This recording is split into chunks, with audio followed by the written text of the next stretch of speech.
नमस्कार, turning point देख रहे हैं आप। मैं हूं आपके साथ सबा शाहिद शेख। दिल्ली के मुख्यमंत्री अरविंद केजरीवाल को ईडी का समन मिलने के बाद सियासत पूरी तरह से गरमाई हुई है। एक तरफ केजरीवाल ने ईडी के सामने पेश होने को लेकर केजरीवाल डरकर भाग गए, तो वहीं दूसरी तरफ केजरीवाल के मंत्रियों पर लगातार ईडी का शिकंजा कसता ही जा रहा है। एक के बाद एक केजरीवाल के मंत्री ईडी के शिकंजे में फंस रहे हैं, जिसके बाद केजरीवाल और उनके मंत्रियों की मुश्किलें बढ़ रही। अब जिस मंत्री पर ईडी ने छापेमारी की, उनकी पूरी कुंडली आपको बताएंगे और साथ ही ये भी बताएंगे कि अब तक कौन कौन से मंत्रियों पर शिकंजा कसा है और वो जेल की सलाखों के पीछे पहुंच चुके हैं। पॉइंट टू पॉइंट आपको बताते हैं। केजरीवाल के मंत्री पर ईडी का शिकंजा, मंत्री के साथ 12 ठिकानों पर छापेमारी, दिल्ली के समाज कल्याण मंत्री के घर छापेमारी, ताले की फैक्ट्री में मजदूरी से मंत्री बनने तक। दिल्ली के मुख्यमंत्री अरविंद केजरीवाल की प्रवर्तन निदेशालय यानी ईडी के सामने पेशी से इनकार करने से पहले ही उनके मंत्री राजकुमार आनंद के घर पर छापेमारी शुरू हो गई है। राजकुमार आनंद के सरकारी आवास के साथ ही 9 ठिकानों पर ईडी की टीम पहुंची और तलाशी की शुरुआत की। वही सूत्रों के मुताबिक चीन से हवाला के जरिए आए पैसे को लेकर ये छापेमारी की गई। राजकुमार आनंद दिल्ली सरकार के समाज कल्याण मंत्री, उनके पास श्रम रोजगार, एससी और एसटी, गुरुद्वारा चुनाव, सहकारी समितियों का कामकाज भी है। वो पटेल नगर से विधायक है। पिछले साल गुजरात चुनाव के दौरान एक धार्मिक टिप्पणी को लेकर राजेंद्र पाल गौतम को केजरीवाल कैबिनेट से इस्तीफा देना पड़ा था। इसके बाद राजकुमार को मंत्री बनाया गया। राजकुमार आनंद के सिविल लाइंस इलाके में मौजूद आवास के साथ साथ कई ठिकानों पर ईडी की टीम पहुंची। आवास और बाद में ठिकानों के बाहर अर्धसैनिक बलों के अधिकारी तैनात रहे। केजरीवाल सरकार के मंत्री और आपके प्रवक्ता सौरभ भारद्वाज ने छापेमारी पर कहा कि राजकुमार आनंद का कसूर है कि वो आम आदमी पार्टी के विधायक और केजरीवाल के मंत्री हैं। अंग्रेजों के जमाने में भी छापेमारी से पहले वारंट कोर्ट से लेना पड़ता था, लेकिन ईडी को इसकी जरूरत नहीं। ईडी के अफसर ही तय करते हैं कि किसके यहाँ छापेमारी करनी है। सिर्फ विपक्षी नेताओं को निशाना बनाया जा रहा है। ईडी बीजेपी नेताओं के खिलाफ छापेमारी क्यों नहीं करती? दिल्ली के मंत्री राजकुमार आनंद के ठिकानों पर छापेमारी ऐसे समय पर हो रही है जब पार्टी के कई नेता केंद्रीय जांच एजेंसियों के लपेटे में। दिल्ली के पूर्व उप मुख्यमंत्री मनीष सिसोदिया शराब घोटाले के आरोप में इस साल फरवरी के अंत से ही जेल में है। हाल ही में पार्टी के वरिष्ठ नेता और राज्यसभा सांसद संजय सिंह को भी इसी केस में गिरफ्तार किया गया। एक दूसरे मनी लॉन्ड्रिंग केस में पूर्व स्वास्थ्य मंत्री सत्येंद्र जैन को महीनों तक जेल में रहना पड़ा। फिलहाल वो स्वास्थ्य कारणों से जेल से बाहर, लेकिन उन्हें नियमित जमानत नहीं मिल पाई। आम आदमी पार्टी इन आरोपों को खारिज करती रही है। आम आदमी पार्टी और दिल्ली सरकार का दावा है कि केंद्र सरकार उनके नेताओं को फर्जी केस में फंसाकर पार्टी और सरकार को खत्म करने की कोशिश कर रही है। आपने ये भी आशंका जताई है कि मुख्यमंत्री केजरीवाल को गिरफ्तार किया जा सकता है। वहीं भाजपा अरविंद केजरीवाल समेत तमाम नेताओं के भ्रष्टाचार में शामिल होने का आरोप लगाती रही है।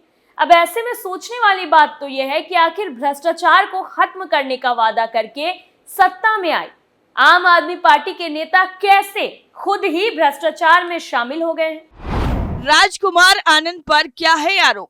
आनंद के खिलाफ ये जांच prevention of money laundering act यानी पीएमएलए के तहत की जा रही है। सूत्रों के मुताबिक आनंद के खिलाफ डायरेक्टरेट ऑफ रेवेन्यू इंटेलिजेंस यानी डीआरआई ने चार्जशीट दाखिल की है। उन पर अंतर्राष्ट्रीय हवाला लेन देन के अलावा 7 करोड़ रुपए से ज्यादा की कस्टम चोरी के लिए इंपोर्ट की गलत जानकारी देने का आरोप है। एक स्थानीय अदालत ने हाल ही में डीआरआई की शिकायत पर संज्ञान लिया, जिसके बाद ईडी ने आनंद के खिलाफ पीएमएलए केस दर्ज किया। राजकुमार आनंद साल 2020 में पहली बार पटेल नगर सीट से विधायक बने थे। वहीं इससे पहले उनकी पत्नी वीना आनंद भी इसी विधानसभा क्षेत्र से विधायक रह चुकी है। दिल्ली सरकार के पूर्व मंत्री राजेंद्र पाल गौतम की जगह राजकुमार आनंद कैबिनेट में शामिल हुए थे, जिन पर इस वक्त ईडी का शिकंजा कस रहा है। शराब नीति मामले में आपके बड़े नेताओं पर कार्रवाई, इस वक्त शराब नीति केस में आम आदमी पार्टी के बड़े नेता दो अलग मामलों में कस्टडी और जेल में है। ये नेता है सत्येंद्र जैन, जो आय से अधिक संपत्ति और मनी लॉन्ड्रिंग के केस में तिहाड़ जेल में बंद। तो वहीं मनीष सिसोदिया, जो शराब नीति घोटाले में सीबीआई की कस्टडी में है, और संजय सिंह, जो शराब नीति घोटाले में ईडी की कस्टडी में। 31 मई 2022 को दिल्ली के पूर्व स्वास्थ्य मंत्री सत्येंद्र जैन को ईडी ने गिरफ्तार किया था। ये गिरफ्तारी 24 अगस्त 2017 को सीबीआई की तरफ से दर्ज एफआईआर को आधार बनाकर की गई थी। आरोप था कि जैन ने कथित तौर पर दिल्ली में कई शेल कंपनियां बनाई या खरीदी थी। उन्होंने कोलकाता के 3 हवाला ऑपरेटर्स से 54 शेल कंपनियों के जरिए 16.39 करोड़ रुपए का काला धन भी ट्रांसफर किया। उन्हें तिहाड़ जेल भेज दिया गया। सत्येंद्र जैन को स्वास्थ्य संबंधी दिक्कतों के चलते 18 अक्टूबर को सुप्रीम कोर्ट ने उनकी अंतरिम जमानत 6 नवंबर तक बढ़ा दी है। दिल्ली के पूर्व डिप्टी सीएम मनीष सिसोदिया को ईडी ने 10 मार्च को गिरफ्तार किया था। इसके पहले 26 फरवरी को सीबीआई ने गिरफ्तार किया। दोनों ही एजेंसियों ने दिल्ली शराब घोटाले के मामले में सिसोदिया को आरोपी बनाया है। सिसोदिया के खिलाफ सीबीआई ने भ्रष्टाचार निरोधी कानून और ईडी ने मनी लॉन्ड्रिंग कानून के तहत आरोपी बनाया है। तो वहीं आबकारी नीति केस की चार्जशीट में संजय सिंह का भी नाम है। उन्हें मनी लॉन्ड्रिंग के आरोप में 4 अक्टूबर को गिरफ्तार किया गया था।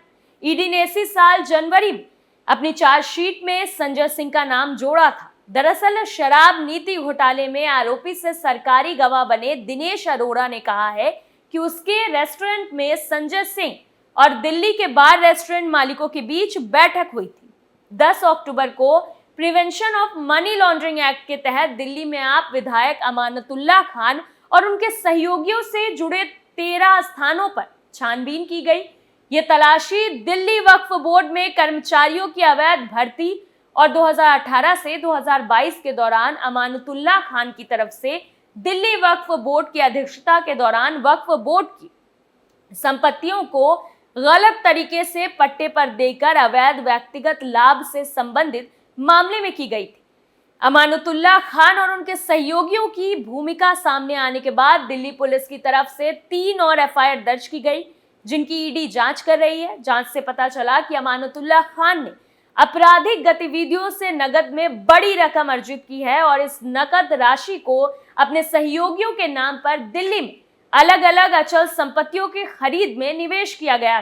जब्त किए गए कई आपत्तिजनक रिकॉर्ड और सबूत मनी लॉन्ड्रिंग में उनकी भूमिका सामने आई है। वहीं दूसरी तरफ दिल्ली के कथित शराब घोटाले की जांच की आंच दिल्ली से अब पंजाब तक पहुंच गई। पंजाब के मोहाली में आम आदमी पार्टी के विधायक कुलवंत सिंह के घर पर ईडी ने छापेमारी की। कुलवंत सिंह के दफ्तर पर भी ईडी की टीम ने तलाशी ली है।